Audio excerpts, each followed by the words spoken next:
नमस्कार, स्वदेश एजेंडा देख रहे हैं आप और मैं हूं आपके साथ राखी। अमेरिका के 47वें राष्ट्रपति के रूप में डोनाल्ड ट्रंप का शपथ ग्रहण समारोह भव्य होने वाला है। शपथ ग्रहण से पहले उनकी रैली ने ही बता दिया कि उन्हें लोगों का कितना सपोर्ट है। कड़कड़ाती ठंड के बीच लोगों के हुजूम ने बयां किया कि ट्रंप को मिली ये कमान कई मायनों में बड़े बदलाव करेगी। इतना ही नहीं, ट्रंप ने खुद भी राष्ट्रपति पद की शपथ से पहले अपने इरादे साफ कर दिए हैं। उनके कार्यकाल के दौरान विदेश नीति किस दिशा में जाएगी? ट्रंप के शपथ ग्रहण में तमाम बड़ी शख्सियत पहुंच रही हैं। सबसे खास बात यह है कि भारत से विदेश मंत्री एस जयशंकर के अलावा शपथ ग्रहण में शामिल होने के लिए भारत के मशहूर उद्योगपति मुकेश अंबानी और नीता अंबानी भी पहुंचे हैं। उन्होंने रविवार को अमेरिका में डोनाल्ड ट्रंप से मुलाकात की और उन्होंने ट्रंप को उनके नए परिवर्तनकारी कार्यकाल के लिए शुभकामनाएं दी और उनके साथ डिनर भी किया। यह मुलाकात भारत अमेरिका के आर्थिक संबंधों को और मजबूत करने के लिए ट्रंप प्रशासन की पहल का प्रतीक है। नीता और मुकेश अंबानी को उम्मीद है कि ट्रंप सरकार के दौरान भारत अमेरिका रिश्तों को और मजबूती मिलेगी।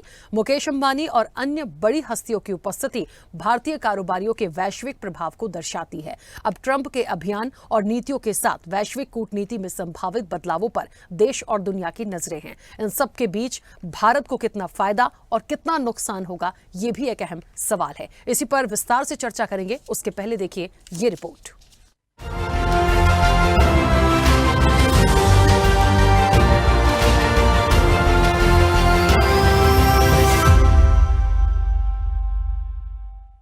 Well, thank you very much. Thank you. Thank you very much. We won. We won.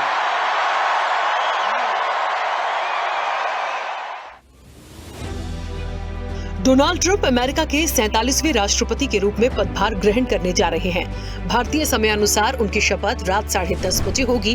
तेज ठंड के चलते तमाम व्यवस्थाएं की गई हैं। कई मेहमान उनके शपथ ग्रहण में शामिल होने पहुंच रहे हैं। भारत से विदेश सचिव एस जयशंकर कार्यक्रम में शिरकत करेंगे। ऐसे में सबकी नजरें अब इस पर टिकी हुई हैं कि वो सत्ता संभालने के बाद क्या बड़े आदेश सबसे पहले देंगे। अपनी रैली के दौरान ट्रंप ने संकेत दिया है कि वो ऐसे आदेश देने जा रहे हैं जिसका असर पूरी दुनिया पर देखने को मिलेगा। ट्रंप ने पूर्व राष्ट्रपति जो बाइडेन के कुछ फैसलों को पलटने का दावा भी किया है। अवैध प्रवासियों को बाहर निकालने के लिए आक्रामक अभियान चलाने का आदेश दे सकते हैं। यहाँ भारत के परिप्रेक्ष्य में ट्रंप इन बेहद खास 5 आदेशों को जारी करने की योजना बना रहे हैं, जिसमें राष्ट्रपति बनने के बाद वो सबसे पहले भारत और चीन का दौरा करना चाहते हैं। ट्रंप की भारत और चीन की शुरुआती यात्राओं की योजना ये साफ दर्शाती है उनकी विदेश नीति के एजेंडे में इन दोनों देशों का प्रमुख स्थान रहने वाला है। भारत और चीन विश्व के सबसे बड़े बाजार हैं। इन बाजारों तक पहुंच आसान बनाने के लिए ट्रंप खास तौर पर एशिया के इन दोनों बड़े देशों की तरफ देख रहे हैं। यूरोप, नाटो और पड़ोसियों कनाडा और मैक्सिको को छोड़कर भारत और चीन को तवज्जो देना एक बड़ा वैश्विक संदेश भी है। चीन और भारत से संबंधों के जरिए अमेरिकी व्यापार को गति मिल सकती है। डोनाल्ड ट्रंप शपथ ग्रहण के बाद इस फैक्टर पर भी तेजी से काम करने की योजना बना रहे हैं। डोनाल्ड ट्रंप के सत्ता में आने के बाद रूस यूक्रेन युद्ध समाप्त हो सकता है। ट्रंप ने विक्ट्री रैली में दावा किया, मैं यूक्रेन में युद्ध समाप्त करूंगा, मैं मध्य पूर्व में अराजकता को रोकूंगा, मैं तीसरे विश्व युद्ध को होने से रोकूंगा। महिलाओं के खेल से ट्रांसजेंडर लोगों को रोकना, ऊर्जा अन्वेषण पर प्रतिबंध हटाना और सरकारी दक्षता में सुधार लाना शामिल है। कुल मिलाकर इंतजार की घड़ियां खत्म हो रही हैं। डोनाल्ड ट्रंप के शपथ ग्रहण समारोह का हिस्सा बनने के लिए दुनिया के अलग अलग देशों से कई मेहमान अमेरिका पहुंच गए हैं। भारत सरकार की तरफ से विदेश मंत्री एस जयशंकर और भारत के उद्योगपति मुकेश अंबानी और उनकी पत्नी नीता अंबानी शपथ ग्रहण समारोह में शामिल होंगे और शपथ के बाद वो किन बातों को जनता के सामने रखेंगे और आने वाले समय में वैश्विक स्तर पर आर्थिक रूप से इसका कितना असर भारत पर पड़ेगा, ये देखने वाली बात होगी। चैनल हेड आरपी श्रीवास्तव के साथ एग्जीक्यूटिव एडिटर राखी वर्मा की रिपोर्ट।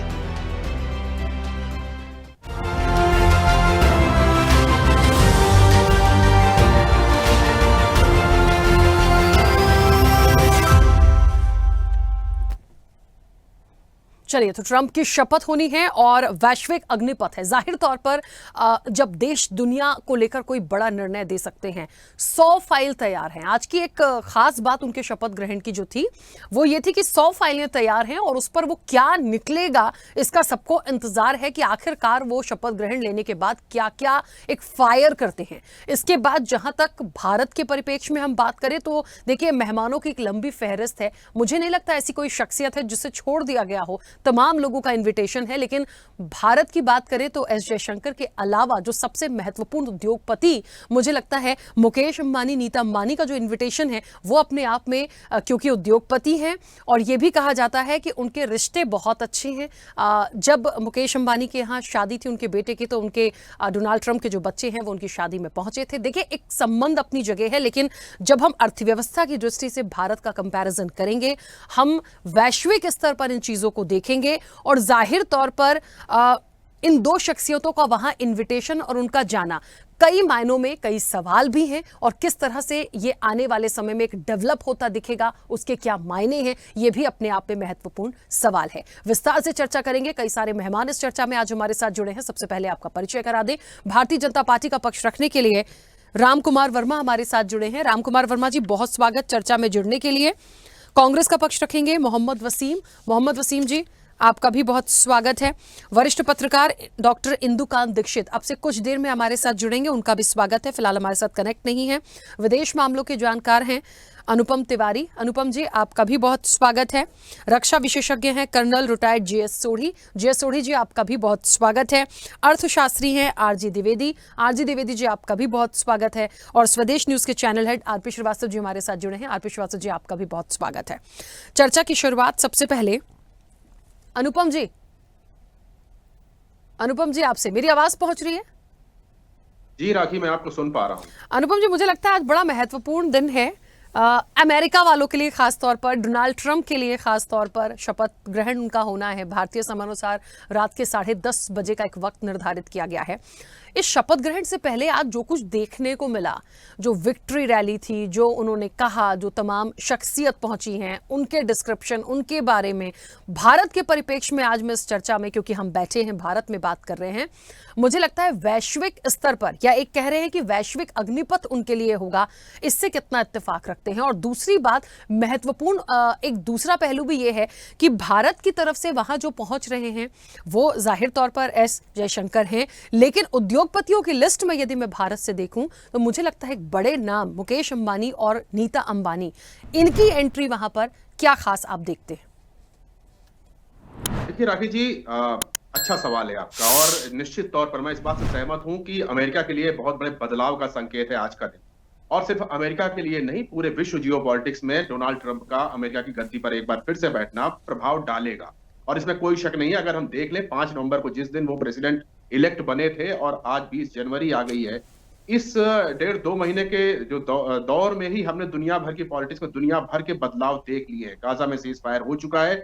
यूक्रेन वॉर के बारे में लगातार ये कहा जा रहा है कि आने वाले कुछ घंटों के अंदर वहां भी सीज फायर की बातें सामने आ सकती हैं और अमेरिका की तरफ से बहुत सारे ऐसे बिंदु चिन्हित किए जा रहे हैं जिनके बारे में एक एजेंडा बनाया है डोनाल्ड ट्रंप ने। और ऐसा माना जा रहा है कि पहले ही दिन, राष्ट्रपति पद संभालने के पहले ही दिन वो इन सब चीजों पर साइन करेंगे और ऐसा लगने लगा है कि पहले दिन से ही दुनिया की जो एक व्यवस्था है उसमें एक आमूलचूल परिवर्तन देखने को मिल सकता है। वो तो रही अमेरिका की बात, लेकिन आपने कहा भारत के परिप्रेक्ष्य में, तो निश्चित तौर पर भारत के परिप्रेक्ष्य में आपको ये समझना पड़ेगा कि डोनाल्ड ट्रंप मींस बिजनेस, और डोनाल्ड ट्रंप अगर बिजनेस करते हैं तो वो सबसे पहले अपना फायदा देखेंगे और इस बात से उन्होंने कभी भी समझौता नहीं किया है। भारत जैसे एक दोस्त मुल्क के साथ भी वो टैरिफ बढ़ाने की बात करते हैं, लेकिन उसके साथ साथ वो चाइना का भी टैरिफ बढ़ाने की बात करते हैं। यानी अर्थव्यवस्था उनके उनका जो चीजें हैं उनमें अर्थव्यवस्था को सबसे ऊपर रखने वाले हैं, क्योंकि वो बिजनेसमैन हैं। और आप देखेंगे कि डोनाल्ड ट्रंप 2.0 में जो सबसे ज्यादा शक्तिशाली लोग हैं वो भी बड़े बड़े बिजनेसमैन हैं। एलॉन मस्क का नाम अब सबके सामने आ चुका है और ऐसी भी अटकलें लगाई जा रही हैं कि एलॉन मस्क भी कई चीजों को पर्दे के पीछे से गवर्न कर रहे हैं। हालांकि मैं इस बात से इत्तेफाक नहीं रखता हूं, क्योंकि डोनाल्ड ट्रंप इस बार बहुत ही सधी हुई कदमों के साथ अपनी चालें चल रहे हैं। एलॉन मस्क को निश्चित तौर पर वो सहायता जरूर दे रहे हैं, लेकिन ऐसा कहना कि एलॉन मस्क की बातें ही मान रहे हैं, ये भी बात बिल्कुल सही नहीं है, क्योंकि डोनाल्ड ट्रंप ने खुद अपने भाषणों में कहा है कि अब वो बहुत कुछ सीख चुके हैं, अब उनके पास अनुभव भी है। और इस बार उन्होंने जो अपना जो डीप स्टेट है उसको रोकने की भी बात कही है, यानी कि एक बार पूरे अमेरिकन जो पॉलिसीज है उनको चेंज करने की तरफ जाएंगे, और साथ ही साथ भारत जैसे देश के साथ एक बैलेंस बनाने की कोशिश करेंगे। आपने जिस तरह से देखा कि आपने खुद ही बताया कि विदेश मंत्री एस जयशंकर वहां पर ऑलरेडी मौजूद है, भारत के एक सबसे बड़े उद्योगपतियों में से एक वहां पर मौजूद है, सपरिवार मौजूद है, तो ये दो तरफ का इशारा दे रहा है। एक तो भारत की पॉलिसीज के साथ वो सामंजस्य बना करके चलेंगे, कुछ कठिनाई हमको देखने को मिल सकती है खास तौर पे अर्थव्यवस्था के मोर्चों पर, लेकिन वो कठिनाई ऐसी नहीं होगी कि हिंदुस्तान को कोई बड़ा नुकसान हो। और दूसरी बात, जब वो हमारे बड़े बिजनेसमैन को अपने साथ बुलाते हैं तो इसमें हमको ये समझना पड़ेगा कि ऐसे बिजनेसमैन का क्या वहां पर होना ये साफ दर्शाता है कि अर्थव्यवस्था के मामले में भारत के साथ वो कदम मिलाकर चलने को तैयार हैं। तो एक ओपन बुक है, और मुझे नहीं लगता कि जो पिछली बार जो डोनाल्ड ट्रंप का कार्यकाल था उससे इस बार बहुत ज्यादा फर्क पड़ने वाला है, लेकिन वैश्विक व्यवस्थाओं में जरूर फर्क पड़ेगा। भारत जैसे देश के साथ जिनके संबंध अक्सर डोनाल्ड ट्रंप के साथ मधुर ही रहे हैं, उनके ऊपर बहुत ज्यादा प्रभाव नहीं पड़ने वाला है। और भारत को भी यहाँ पर बहुत समझदारी दिखानी पड़ेगी, क्योंकि जब बात बिजनेस की हो रही है, जब डोनाल्ड ट्रंप मींस बिजनेस हम लोग बोलते हैं, तो हमको भी उसी हिसाब से चालें चलनी पड़ेंगी। डोनाल्ड ट्रंप के साथ बहुत ही सोच समझ करके फूंक फूंक कर कदम रखना पड़ेगा, और उनकी जो भी बिजनेस के चीजें हैं जिसमें भारत फंस सकता है उससे हमें बचना पड़ेगा, और एक बैलेंसिंग एक्ट देखना पड़ेगा। भारत के लिहाज से सबसे बड़ी बात यह होने वाली है कि भारत और चीन के बीच में जो तनाव था वो अब धीरे धीरे डिफ्यूज हो रहा है। उसके पीछे भी मैं डोनाल्ड ट्रंप को ही देखता हूं। 5 नवंबर के बाद से हमने देखा कि भारत और चीन के बीच में सहमतियां बननी शुरू हो चुकी थी, बॉर्डर पर तनाव कम हुआ है, और उस तनाव के पीछे कहीं ना कहीं चीन को भी लगने लगा है कि डोनाल्ड ट्रंप के आने का मतलब है कि चीन को फिर एक संघर्ष का रास्ता देखना पड़ेगा अमेरिका के साथ, क्योंकि जो बाइडेन की जो पॉलिसीज थी उसमें और डोनाल्ड ट्रंप के पॉलिसीज में जमीन आसमान का फर्क है। डोनाल्ड ट्रंप दबाव की राजनीति करते हैं और चीन के ऊपर लगातार दबाव बनाने का प्रयास करेंगे। हालांकि उन्होंने पहला कदम यह भी उठाया है, देखिए इसी को बिजनेस बोलते हैं कि एक तरफ वो दबाव भी बना रहे हैं, दूसरी तरफ चीन के साथ बातचीत भी करना चाह रहे हैं, उनके टिकटॉक के जो बैन है उसको रिवोक भी कर दे रहे हैं। तो एक बहुत ही कैलकुलेटिव मूव है, और भारत को इनसे सीख लेनी पड़ेगी। डोनाल्ड ट्रंप के ऊपर विश्वास करना चाहिए, लेकिन भारत के लिहाज से अगर देखें तो बहुत सोच समझ करके, बहुत समझदारी के साथ ऐसे व्यक्ति को डील करना पड़ेगा। बिल्कुल ठीक है, चलिए वापस आऊंगी। आरजी द्विवेदी जी मुझे सुन पा रहे हैं? आरजी द्विवेदी जी, मेरी आवाज पहुंच रही है? हाँ जी, आ रही है। आरजी द्विवेदी जी, आज मुझे लगता है राष्ट्रपति तो अमेरिका को मिल रहा है, लेकिन हम भारत के परिप्रेक्ष्य में जो बात कर रहे हैं, वैश्विक स्तर पर जो बातचीत हमारी ये चर्चा की आज है, उसमें महत्वपूर्ण भारत है। उसी के इर्द गिर्द, उसी के परिप्रेक्ष्य में हम बात करेंगे। देखिए, डोनाल्ड ट्रंप राष्ट्रपति बन के जो अपनी 100 फाइलें तैयार है, उसमें से क्या फायर करेंगे, वो किस किस के लिए होंगी, वो उनके अमेरिका के लिए हो सकती हैं, लेकिन भारत के परिप्रेक्ष्य में जो जो महत्वपूर्ण पॉइंट्स आज निकले हैं, और यहां से जिन उद्योगपतियों को भी इन्विटेशन है, वो कई मायनों में देखिए सवाल भी हैं, खास भी हैं, उसके पीछे के कुछ मायने भी हैं। तो अर्थव्यवस्था की दृष्टि से यदि मैं देखूं तो आप किस तरह से इसको लेते हैं? देखिए, भारत के लिए ट्रंप के बनने से दोनों चीजें, चुनौतियां भी हैं, अवसर भी हैं। चुनौतियां ये हैं कि वो कई बार धौंस दिखा चुके हैं कि हम जो आयात शुल्क बढ़ाएंगे, टैरिफ बढ़ाएंगे, और ये बोल रहे हैं कि चीन से जो सामान आएगा उनके देश में उसमें 60% टैरिफ बढ़ाएंगे और बाकी अन्य देशों में 10% बढ़ाएंगे। तो ये यदि वो बढ़ाते हैं और दूसरे देश भी यदि इम्पोर्ट ड्यूटी इस तरह से बढ़ाएंगे तो फिर ये एक तरह का ट्रेड वार होगा। लेकिन अमेरिका से कोई, चूंकि एक शक्तिशाली देश है और ट्रंप एक शक्तिशाली राष्ट्रपति, तो इसलिए इतना कोई उसमें होगा नहीं। वो चुनावी दौर में जरूर वो बोलते रहे कि हम चाइना के आइटम पे 60% टैरिफ बढ़ा देंगे, लेकिन चूंकि व्यापार करना है और चाइना के ऊपर इतना डिपेंडेंट है यूएस, इसलिए एक चीज उन्होंने जरूर की है, उसका फायदा हमको होगा। वो बोल रहे हैं चाइना +1 एक पॉलिसी बनाया जाए। चाइना +1 मतलब कि पूरा चाइना पे डिपेंड न रहे, कोई दूसरा और कंट्री ऐसे रहे कि जिससे हम कभी चाइना से कुछ ट्रेड वार हो या कोई दिक्कत आए तो दूसरे कंट्री से हम करें। उसका फायदा हिंदुस्तान की तरफ को देख रहे हैं, भारतवर्ष की तरफ। और भारत के लिए इसलिए फायदा है कि देखिए हमारा तो जो मैक्सिमम एक्सपोर्ट होता है हमारे देश का, रफली 17 to 18% एक्सपोर्ट यूएस को होता है। तो और इंपोर्ट हम करते हैं तो एक तरह से कम करते हैं, तो हमको ट्रेड सरप्लस रहता है अमेरिका का। चाइना के साथ हमारा ट्रेड डिफिसिट रहता है, वहाँ हम एक्सपोर्ट कम कर पाते हैं और इंपोर्ट ज्यादा। तो इसलिए अमेरिका के साथ में हमारे लिए एक अवसर है चाइना से यदि उनका कुछ, और जैसे एप्पल वगैरह ने भी चाइना के साथ में इंडिया से बनाना शुरू किया, तो एक चाइना +1 का जो है, और जो उनके दो, एक देखिए वो मार्को रूबियो जो विदेश मंत्री जिनको बनाया है फ्लोरिडा के हैं, वो चाइना के विरोधी हैं, और पर भारत के साथ सैन्य समझौता जो अनुपम जी इंडोर्स करेंगे इसको, कि जो ये भारत सैन्य समझौता सदन में उन्हें प्रस्तुत किया था, और उनके दूसरे एक राष्ट्रीय सुरक्षा सलाहकार बनाए हैं माइकल वाल्टस को, वो भी भारत के समर्थक है। तो इस तरह से भारत के लिए कोई इतना वो होने नहीं, लेकिन जैसे जो उनकी अमेरिका फर्स्ट पॉलिसी है उस पे के वजह से हमको, जैसा अनुपम जी ने कहा, सतर्क होकर रहने की जरूरत है, काशियस रहने की जरूरत है। अन्यथा भारत के लिए, और मोदी जी के उनके ताल्लुकात अच्छे हैं, तो वो पहले यहाँ आ भी चुके हैं। अभी क्वाड का शिखर सम्मेलन होने वाला है और जिसमें भारत मेजबानी कर रहा है, और उसमें उनके आने की उम्मीद है। पर वो चाइना को दिखाते भी है, पर चाइना के राष्ट्रपति को व्यक्तिगत रूप से उन्हें वो आमंत्रित किया समारोह में, और चाइना भी जाएंगे। तो ऐसा आज के डेट में चाइना को एकदम से कोई इग्नोर नहीं कर सकता है, क्योंकि लाइफ स्टाइल अमेरिका की है, लेकिन लाइफ स्टाइल के प्रोडक्ट जो है वो सब चाइना से जाते हैं। तो और यदि वो इम्पोर्ट भी 60% बढ़ाएंगे तो वहां भी वो चीजें महंगी होंगी। जो रॉ मटेरियल दिया जाता है, स्टील जाता है, यदि इम्पोर्ट करेंगे तो महंगाई बढ़ेगी, तो वहां भी महंगाई बढ़ेगी, और महंगाई बढ़ेगी तो फिर वो ब्याज दर कम जो करने के चल रही है वो नहीं कर पाएंगे, तो मैन्युफैक्चरिंग सुस्त पड़ जाएगी। इसलिए इतना बहुत भयभीत होने की जरूरत नहीं, काशियस होने की जरूरत है। भारत के लिए ट्रंप का आना अच्छा है, क्योंकि एक सर्वे किया गया था, तो उस सर्वे क्या है कि 84% भारत के लोगों ने ट्रंप के चुने जाने को अच्छा माना है। तो इसलिए हमको काशियस और सतर्क रहने की जरूरत है। उस तरह से कोई बहुत घबराने की जरूरत नहीं है। बिल्कुल, चलिए वापस आऊंगी। जी सोढ़ी जी, मुझे सुन पा रहे हैं?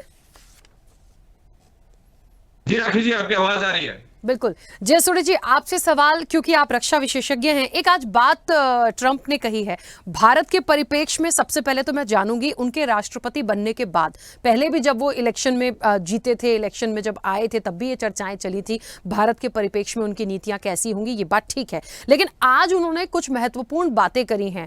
मैं तीसरे विश्व युद्ध को होने से रोकूंगा, मैं रूस और यूक्रेन के युद्ध को समाप्त कर दूंगा। अभी अनुपम जी ने एक बात बहुत अच्छी कही थी कि हो सकता है इस शपथ ग्रहण के बाद कुछ ऐसी भी चीजें बाद में या आनी शुरू हो जाए, सीज फायर जैसी।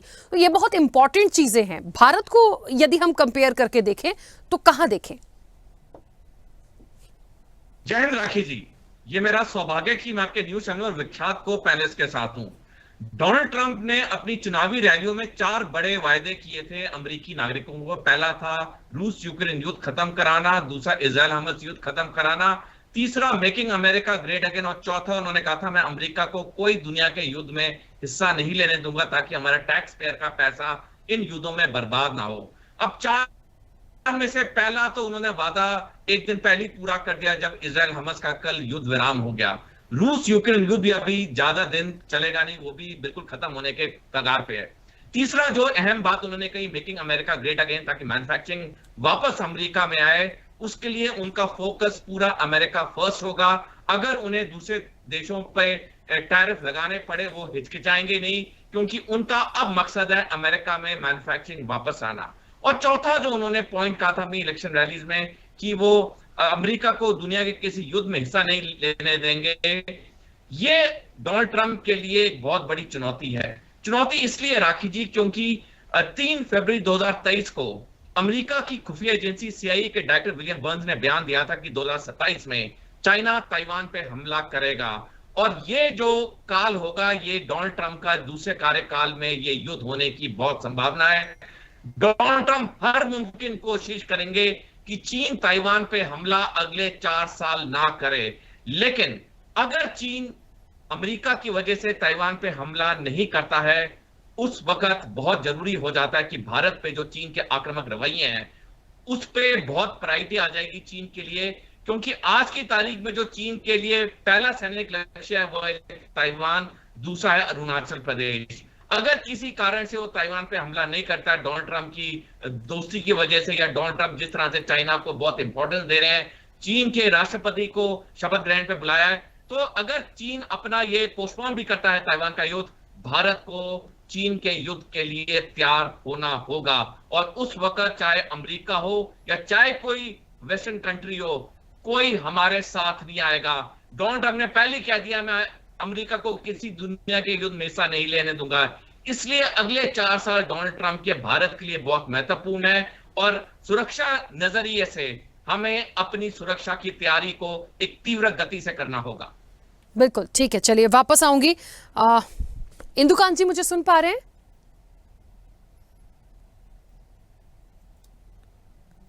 इंदुकांत जी म्यूट किया है। सुन पा रहा हूं। हाँ, अभी आपकी आवाज आ रही है। इंदुकांत जी, ट्रंप की शपथ है वैश्विक अग्निपथ है। मुझे ऐसा लगता है कि जो कमान उनको मिली है और इसमें भारत को कितना फायदा और कितना नुकसान, उस चर्चा पर हमें जाहिर तौर पर चर्चा, क्योंकि एक इंटरनेशनल है, वैश्विक स्तर पर हम जाएंगे, भारत अपने आप में महत्वपूर्ण है। आज एक महत्वपूर्ण बात इस चर्चा में ये थी, जिस तरीके से एस जयशंकर वहाँ मौजूद हैं, कई शख्सियत ऐसी हैं जो पहुंची हैं, अमूमन मुझे नहीं लगता कोई छूटा होगा। उद्योगपति हमारे यहाँ से जो पहुंचे हैं, उनका जो इनविटेशन है, भारतीय अर्थव्यवस्था की दृष्टि से मैं देखूं, अपने आप में एक बहुत बड़े बिजनेस पॉइंट ऑफ व्यू से देखूं, ट्रंप को already business point of view से बहुत एक्सपर्ट माना जाता है। मुकेश अंबानी, नीता अंबानी भारत में मुझे लगता है देश विदेश सब जगह अपना एक जाहिर तौर पर एक बड़े उद्योगपति हैं। मैं निवेश की दृष्टि से देखूं या इकोनॉमी की दृष्टि से देखूं, ये इनविटेशन, उनका वहां पहुंचना, ट्रंप की नीति और भारत, इन सबको यदि एक उसमें फिट करने की कोशिश करें तो कैसे देखते हैं? जी नमस्कार राखी जी, हमारे जितने को पैनलिस्ट उनको भी नमस्कार। देखिए, सबसे बड़ी बात क्या है कि जैसा अनुपम जी को भी मैंने सुना और सोडी साहब को भी सुना कि हमारे पास 2 चॉइस थे अमेरिकन प्रेसिडेंट में, एक बाइडेन और दूसरे ट्रंप। और इसमें कोई डाउट नहीं है कि भारत के लोग भी समझते हैं, स्वयं प्राइम मिनिस्टर मोदी भी समझते हैं, और पूरी दुनिया में भी यही नजरिया है कि भारत के लिए ज्यादा सुटेबल वर्तमान परिस्थितियों में ट्रंप। तो that is a better choice, जो भारत के लिए इस समय ट्रंप वहां के प्रेसिडेंट बन रहे हैं। अब जहां तक ट्रंप की बात है, जो बाकी विशेषज्ञों ने कहा, मैं उनसे सहमत हूं कि ही मीन्स बिजनेस, और उनका टोटल ओरिएंटेशन है कि अपने देश के लिए, अमेरिका के लिए कितना बिजनेस में चीजें हासिल कर सकते हैं।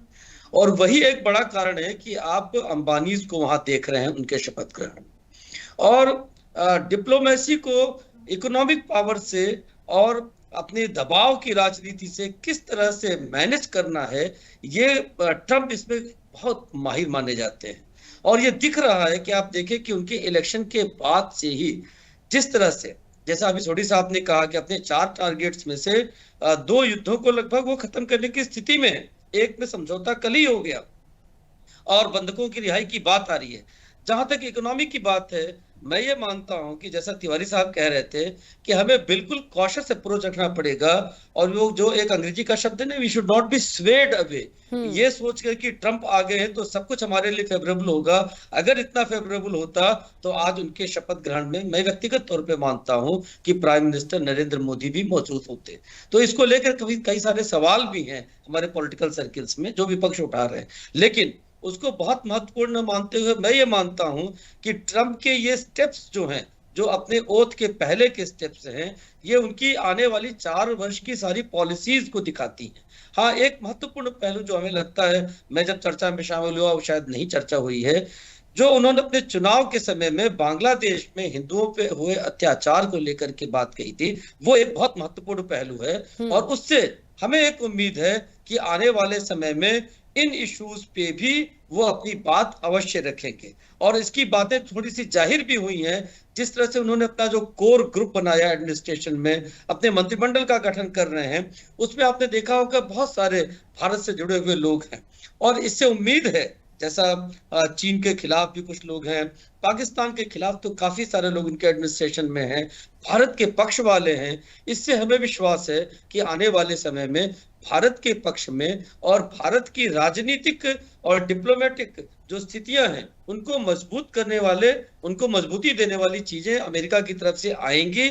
लेकिन हैविंग सेड दिस, हमें एक चीज लगता है जो आपके सवाल था उससे हट करके, कि जिस तरह की बातें ट्रंप कर रहे हैं कि कनाडा हमारा हिस्सा है, बाकी ग्रीनलैंड को हम वापस लेना चाहते हैं, पनामा में भी अपना अधिकार जमाना चाहते हैं, कहीं ऐसा तो नहीं कि वो पूरे वर्ल्ड ऑर्डर को एक एनार्की की तरफ भी ले जाएंगे?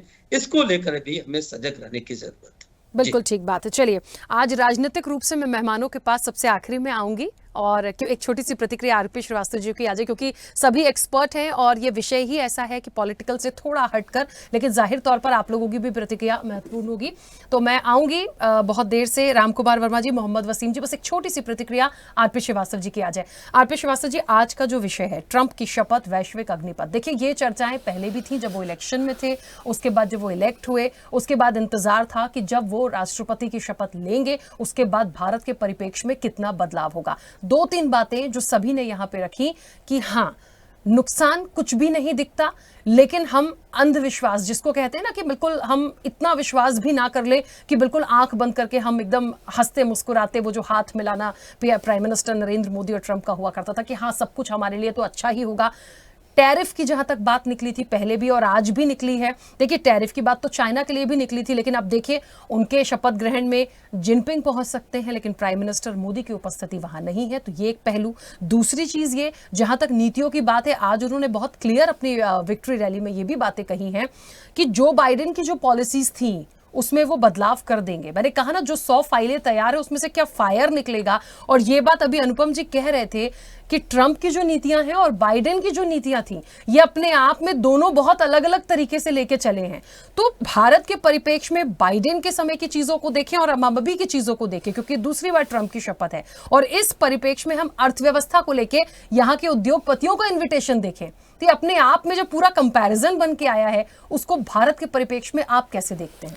नहीं, देखिए राखी जी, जो अभी हमारे पैनलिस्ट हैं और जिन लोगों की राय आई है उसमें 2 बातें बड़ी प्रमुख हैं। पहली बात तो ये है कि भारत को सतर्क रहने की ज़रूरत है, ये सबसे बड़ी बात है। सतर्क क्यों रहने की ज़रूरत है? क्योंकि भारत को हमेशा ये नहीं सोच लेना चाहिए कि ट्रंप आ गए हैं तो भारत के लिए बड़ा आसान हो जाएगा। ट्रंप कभी भी नहीं है। दूसरी सबसे बड़ी बात ये कही गई है कि ट्रंप मीन बिजनेस, मतलब ट्रंप को एक व्यवसायी भी हैं पॉलिटिशियन के साथ। और जहाँ तक आपने वैश्विक अग्निपथ की बात किया, देखिए ट्रंप के दूसरे कार्यकाल में वैश्विक स्तर पर बहुत सारी चीज़ें निकल के सामने आएंगी। ठीक है, उन्होंने ये बोला कि विश्व युद्ध नहीं होने देंगे, किसी देश के युद्ध में भाग नहीं लेने देंगे, लेकिन अमेरिका की अक्सर ये पॉलिसी रही है, क्योंकि वो जो हथियारों का बहुत बड़ा वो मैन्युफैक्चरर रहा है, तो उसके हथियार कहाँ बिकेंगे ये भी तो देखना होगा। तो हमें लगता है कि ट्रंप जितनी बातें कर रहे हैं, जो चीज़ें हमारे समझ में आ रही हैं, लगता है कि बहुत कुछ ठीक ठाक चलेगा, लेकिन ऐसा नहीं है। ट्रंप जो है, आपने देखा होगा हिंदुस्तान के परिप्रेक्ष्य में कि यहाँ पर हमारे विदेश मंत्री को बुलाया गया, एस जयशंकर को बुलाया गया, और साथ साथ अंबानी को भी बुलाया गया। मुकेश अंबानी जो हमारे देश के सबसे प्रतिष्ठित उद्योगपति हैं, उनको बुलाया गया।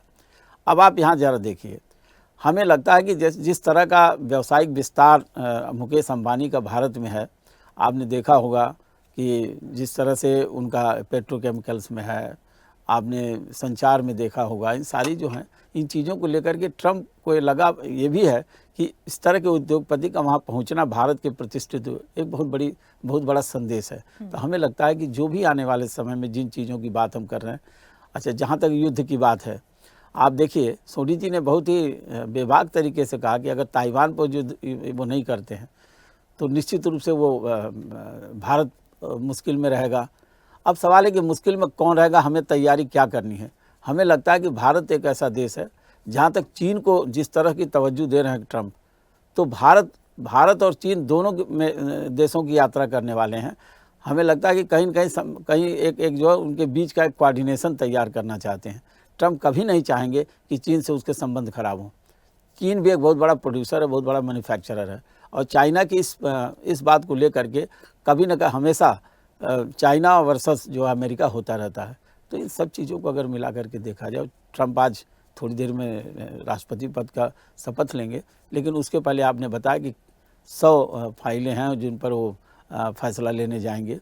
तो ट्रंप बड़े बारीकी से बड़े बड़े सधे हुए तरीके से हमको लगता है इस कार्यकाल में एंट्री कर रहे हैं। और आने वाले समय में किस तरह से भारत पर असर पड़ेगा, जैसे H-1B वीज़ा है, इसके बाद जो है आपने देखा होगा टैरिफ की बात है, इन सारी चीज़ों पर भी चर्चा आने वाले समय में आएगी। अब ट्रंप का अगला कदम क्या होगा और दुनिया में किस तरह से वो रिप्रेजेंट करेंगे, तो ये आने वाला समय बताएगा कि आने विश्व में क्या क्या परिवर्तन होगा, क्या गतिविधियाँ होंगी, इन सब सारी चीज़ों के बारे में। बिल्कुल। राम कुमार जी मुझे सुन पा रहे हैं? जी जी मैडम। राम कुमार जी, सभी लोगों की प्रतिक्रिया आने के बाद देखिए एक बात जो सबसे महत्वपूर्ण है वो सभी लोग कह रहे हैं, आरपी श्रीवास्तव जी ने भी उसी चीज को बढ़ाया और मैं उस चीज को आगे बढ़ाऊंगी, सतर्क रहने की जरूरत है। ये हम सब जानते हैं, prime minister Narendra Modi Trump के रिश्ते बहुत अच्छे हैं, भारत अमेरिका के रिश्ते बहुत अच्छे रहे हैं अभी भी, लेकिन इस वक्त जो स्थितियां परिस्थितियां हैं या उनके राष्ट्रपति बनने के बाद उनकी जो 100 फाइल्स में से जो वार निकलेंगे, जो भी फायर निकलेंगे कहना चाहिए, और भारत के परिप्रेक्ष्य में जो इनविटेशन मिला है यहाँ के बड़े उद्योगपतियों को, जाहिर तौर पर वैश्विक स्तर पर इकोनॉमी की दृष्टि से हम पॉजिटिव इसको लेकर चल सकते हैं, क्योंकि आरजी द्विवेदी जी भी कह रहे थे नुकसान की कोई ऐसी गुंजाइश नहीं लगती कि कोई नुकसान होगा, लेकिन सतर्क रहना पड़ेगा।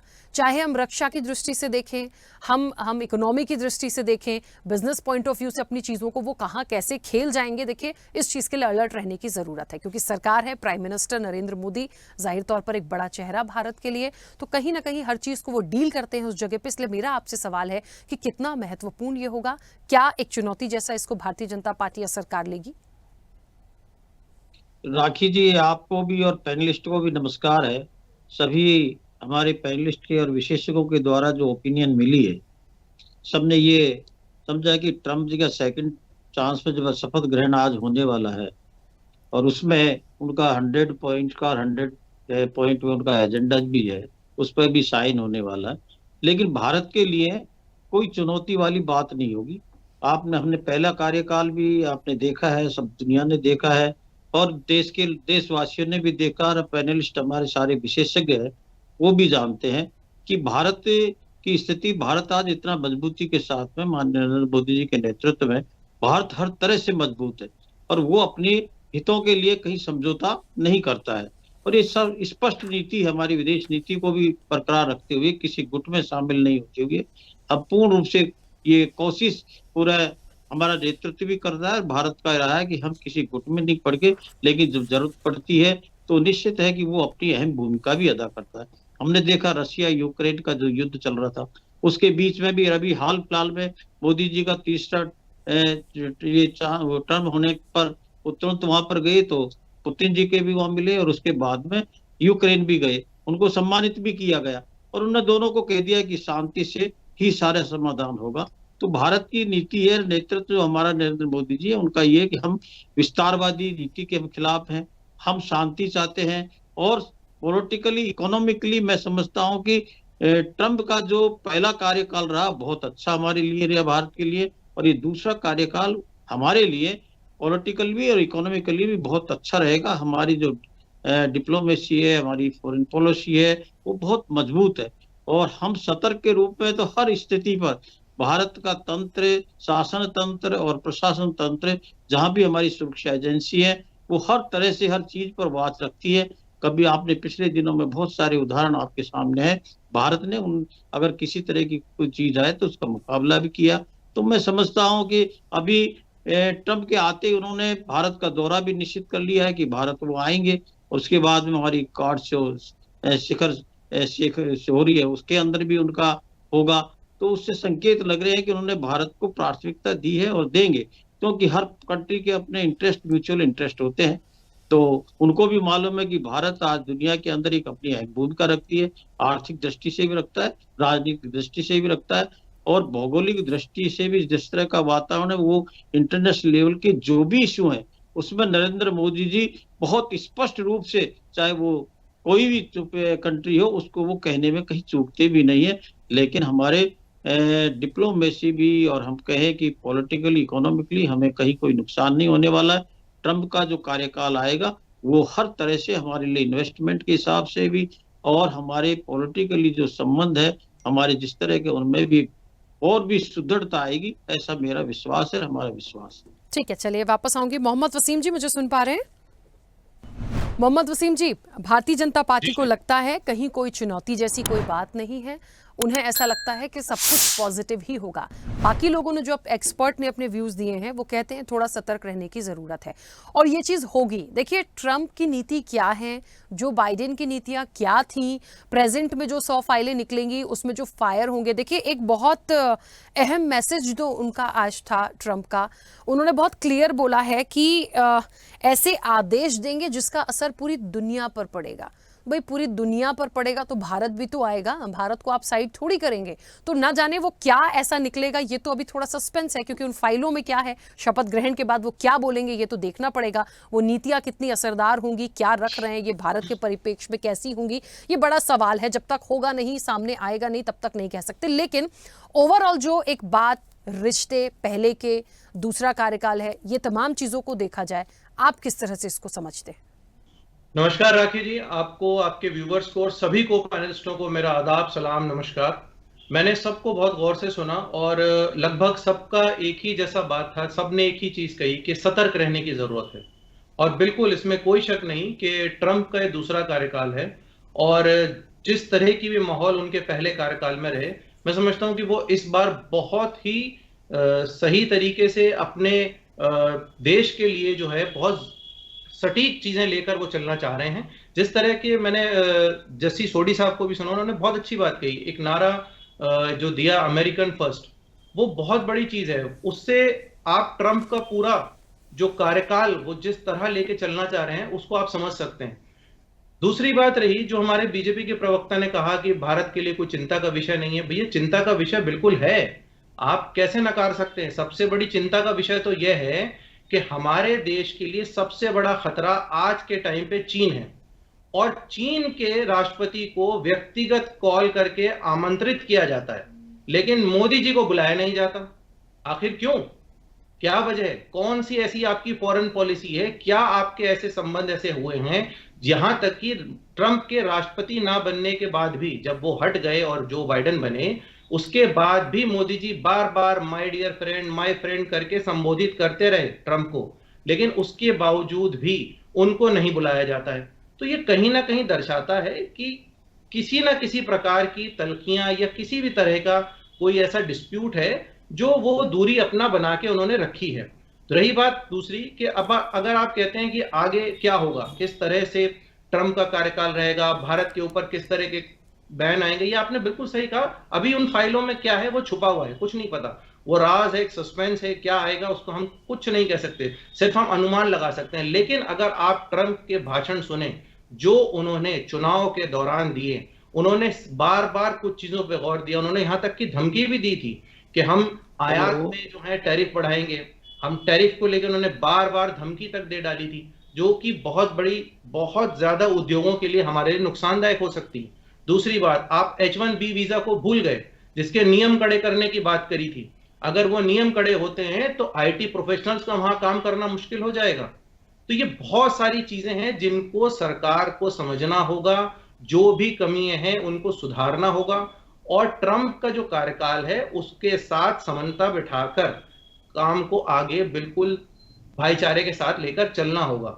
लेकिन फिर भी मैं उसमें एक बात अपनी आखिरी कह के खत्म करना चाहूंगा, क्योंकि सारी बातें जितने भी पैनलिस्ट ने कही हैं बहुत हद तक मेरी भी वही बात है, बहुत सही बातें हैं कि ट्रंप के जो कार्यकाल है उससे हमको बहुत ज्यादा सतर्क रहना है।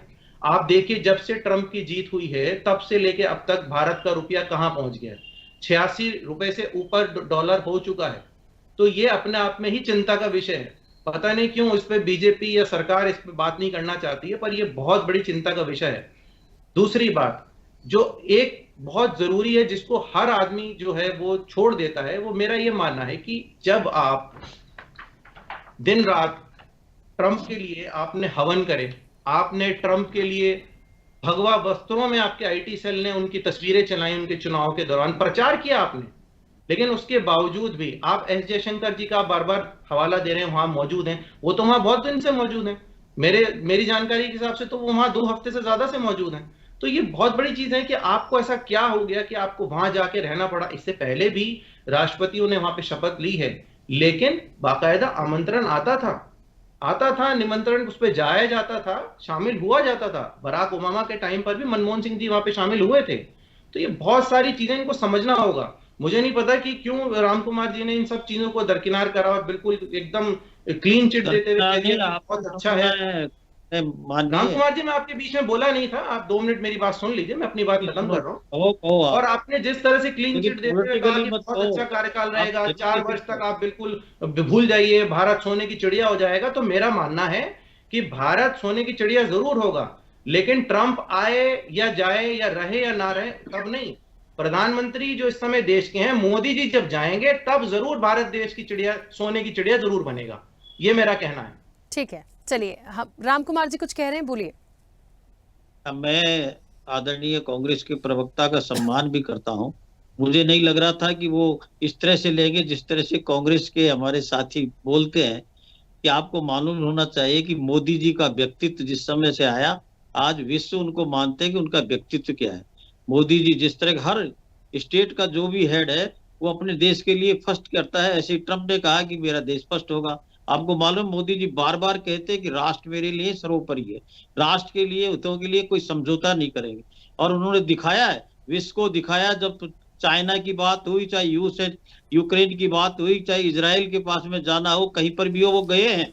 अभी अभी हाल में गए। आपने क्या सोने की चिड़िया हो गए? आपको मैं बताना चाहूंगा आदरणीय कांग्रेस के प्रवक्ता जी, आपके टाइम में 11वें नंबर में इकोनॉमी थी हमारी, लेकिन यही नरेंद्र मोदी जी, यही देश के लोग थे, यही तंत्र था। आज देश के हमारी कौन से 5वें नंबर पे और फास्टेस्ट ग्रोथ है हमारी। तो ये क्या कम बात है क्या? इसको नकारोगे आप? आप देखिए कि आपने किस तरह से, आपने डबल डिजिट के अंदर इन्फ्लेशन रेट हुआ करती थी, आज सिंगल डिजिट में भी कंट्रोल के अंदर है। उसको आप क्या कहेंगे? और मैं कहता हूं कि भारत का नेतृत्व इतना मजबूत है, कांग्रेस वालों से भी वक्ताओं, उनके प्रवक्ता आदरणीय, आपको मैं कहता हूं कि देश इतना सशक्त हो चुका है, किसी भी तरह की चुनौती का सामना करने के लिए मजबूत है। लेकिन इस तरह की बातें नहीं आएंगी।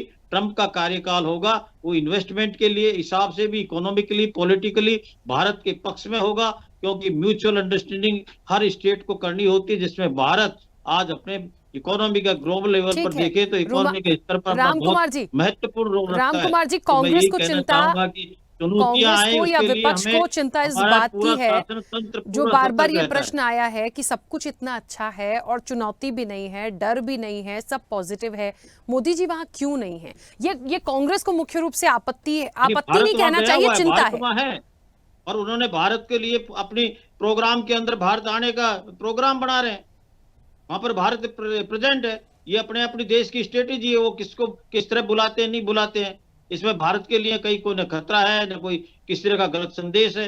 अब हमारे कांग्रेस के मित्र तो हर चीज के अंदर संदेह करते हैं। अब इनके तो क्या कि स्वभाव में ये चीजें पड़। देखिए, मैं आपकी बात रोक के एक बात कहना चाहूंगा। आपने कहा राष्ट्र सर्वोपरि है, वो सबके लिए, देश के नागरिकों के लिए है। लेकिन एक बात बता दीजिए, वो राष्ट्र सर्वोपरि तब कहां चला जाता है जब मोदी जी क्लीन चिट आके चाइना को देते हैं और कहते हैं कि ना कोई घुसा था, ना कोई यहाँ आया है।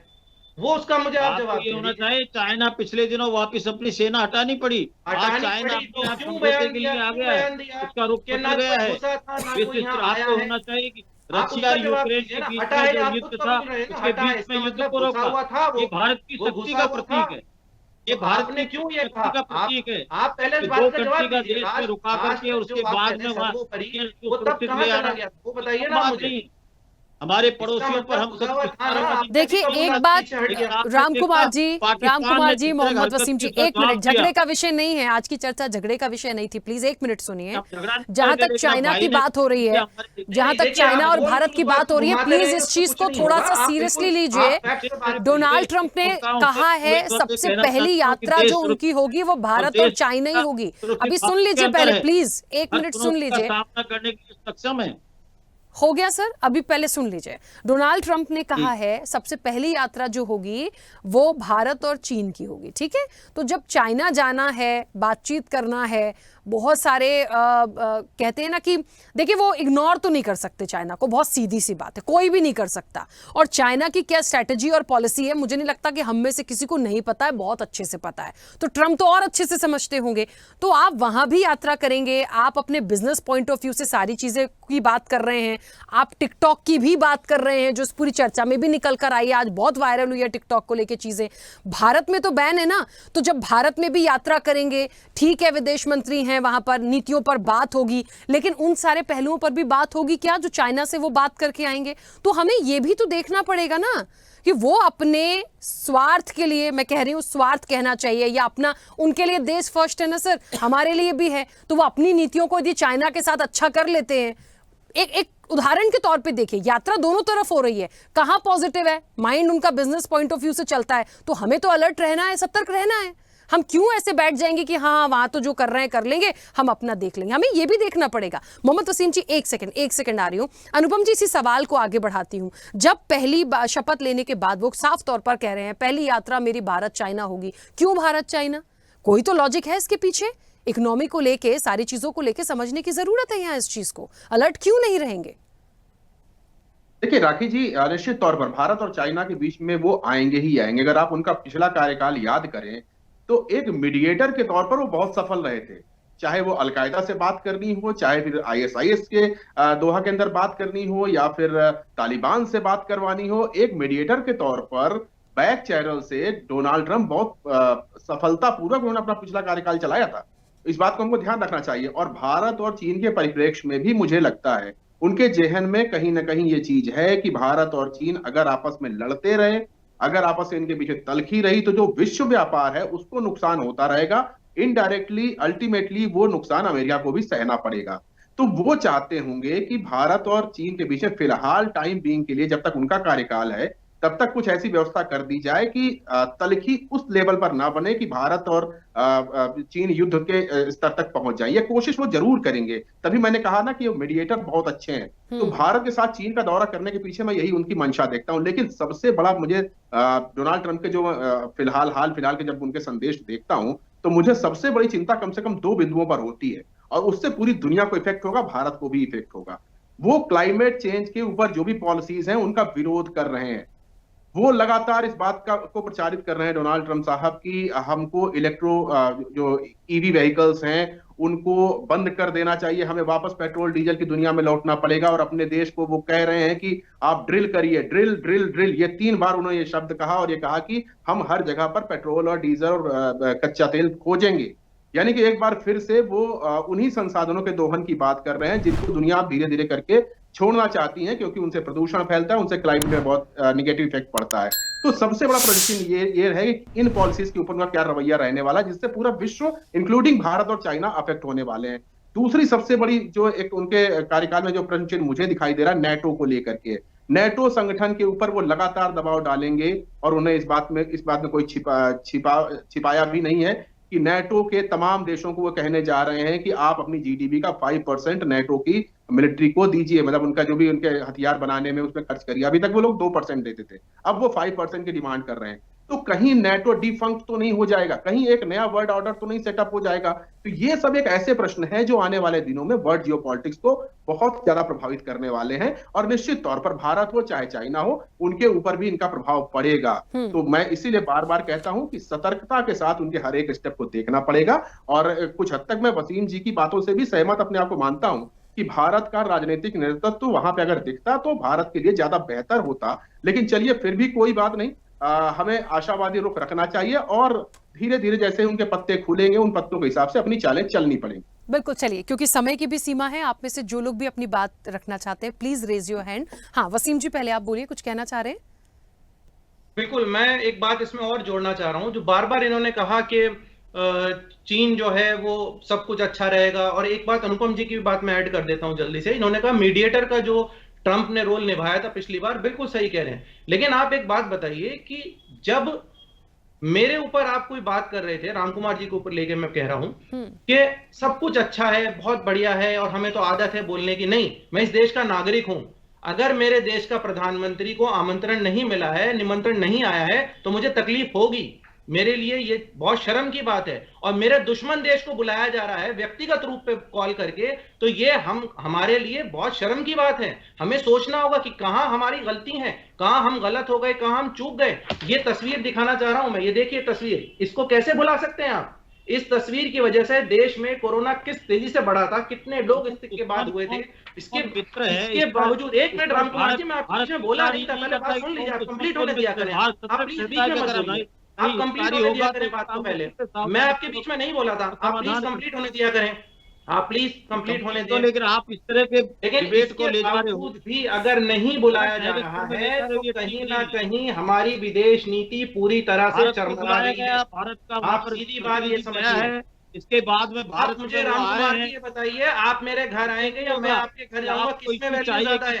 आप कैसी बात कर रहे हैं? आप किस तरह की बात कर रहे हैं? वसीम जी, मोहम्मद वसीम जी, एक मिनट देखिए, समय की सीमा है, समय की सीमा है। राम कुमार जी, उनका कहने का मतलब ये है कि वहां पे यदि जब आप चाइना को बुला सकते हैं, कॉल करके निमंत्रण दे सकते हैं, आप जाने की बात भी कर रहे हैं, पीएम मोदी क्यों नहीं है? वो उस चीज पर हैं और वो उसको उस चीज से तरह से लेना चाहते हैं कि हमारे भारत का एक बड़ा चेहरा है, हर वैश्विक स्तर पर वो हमेशा मौजूद रहते हैं।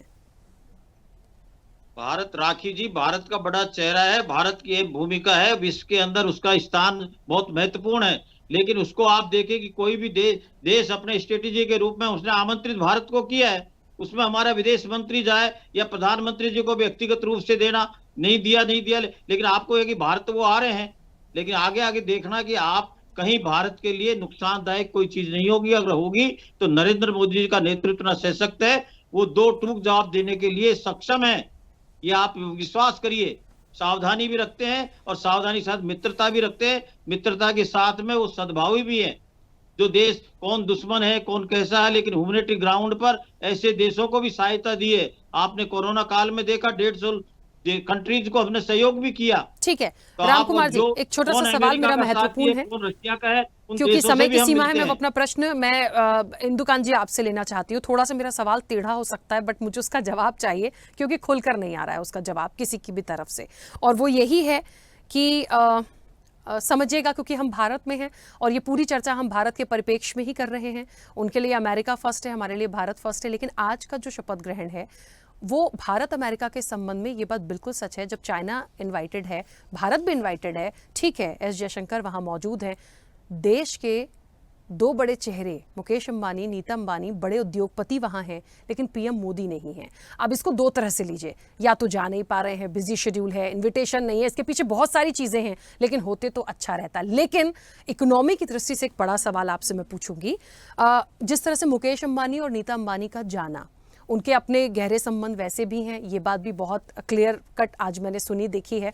लेकिन जब हम अर्थव्यवस्था की दृष्टि से देखेंगे, हम बिजनेस पॉइंट ऑफ व्यू से देखेंगे, तो हमारे भारत के लिए क्या एक नई राह की तरह मैं देख सकती हूँ उनका वहां होना? जी बिल्कुल राखी जी, देखिए मैंने पहले ही कहा कि ट्रम्प मीन्स बिजनेस।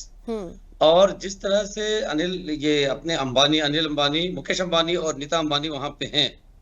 और आपको एक चीज और बता दूं जिसकी चर्चा हम लोग नहीं किए हैं, कि अडानी के मामले में भी जिस तरह से बाइडेन उनके पीछे लगे थे, मेरा विश्वास है कि ट्रंप के और निश्चित तौर पे अडानी ग्रुप भी इसका इंतजार कर रहा है कि शासन में आने के बाद बिजनेस के हिसाब से डीलिंग होगी।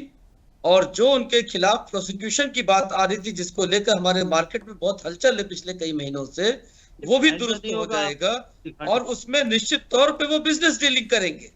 और भारत के इंटरेस्ट को केवल एक मोदी जी के वहां न जाने से कोई नुकसान हो जाएगा, ऐसा बिल्कुल मैं नहीं मानता। हाँ, जो वसीम जी ने सवाल उठाया और अनुपम जी और बाकी लोगों ने भी कहा कि अच्छा होता कि ट्रंप इसमें एक बैलेंसिंग एक्ट करते, लेकिन ट्रंप को माना जाता है कि बहुत सारे काम जो तर्कश से तीर इस ढंग के निकालते हैं, जो उनकी समझ से अच्छा होता है, लेकिन दुनिया के हिसाब से अच्छा नहीं होता है। जैसे अफगानिस्तान से वो अपनी फोर्सेस को हटाने का बिल्कुल भागते हुए वहां से अमेरिकन फोर्सेस गई, वो उसका फैसला ट्रंप शासन का था। और उससे अमेरिकन जो पावर था जो उनका वर्ल्ड पावर माना जाता है, उसको बहुत बड़ा धक्का लगा। आने वाले इतिहास में इस बात को कहीं ना कहीं दर्ज किया जाएगा। बिल्कुल। और मैंने पहले भी कहा कि कनाडा को और बाकी चीजों को लेकर जो उनके बयान है वो बहुत अस्थिरता पैदा करने वाले हैं, इसलिए उनके इस इन्विटेशन को उतनी तरजीह देने की बात भी नहीं है। ठीक है, चलिए, क्योंकि समय की सीमा है, आप सभी का बहुत शुक्रिया इस चर्चा में जुड़ने के लिए। देखिए, एक बात बहुत साफ तौर पर है कि ट्रंप की शपथ वैश्विक अग्निपथ बिल्कुल है। क्यों? वैश्विक स्तर पर, यदि अंतर्राष्ट्रीय स्तर पर हम बात कर रहे हैं, भारत के परिप्रेक्ष्य में बहुत सारी चीजें निकलकर सामने आई हैं, और ये बात अब आने वाले समय में जो 100 फाइलें तैयार हैं, जिसमें वो कहते हुए नजर आए हैं पहले से कि बहुत सारे फायर उसमें से निकलेंगे और पूरी दुनिया पर असर डालेंगे, उसमें भारत के लिए क्या है, ये तमाम चीजें देखने वाली बात होंगी। फिलहाल चर्चा में ही बने रहिए स्वदेश न्यूज के साथ। सबसे पहले देश। ऐसे ही वीडियोस के लिए लाइक करें, शेयर करें, फॉलो करें। YouTube पर जाकर सब्सक्राइब कर बेल आइकन दबाना ना भूलें और ताजा अपडेट्स के लिए swedeshlive.com पर जरूर जाएं।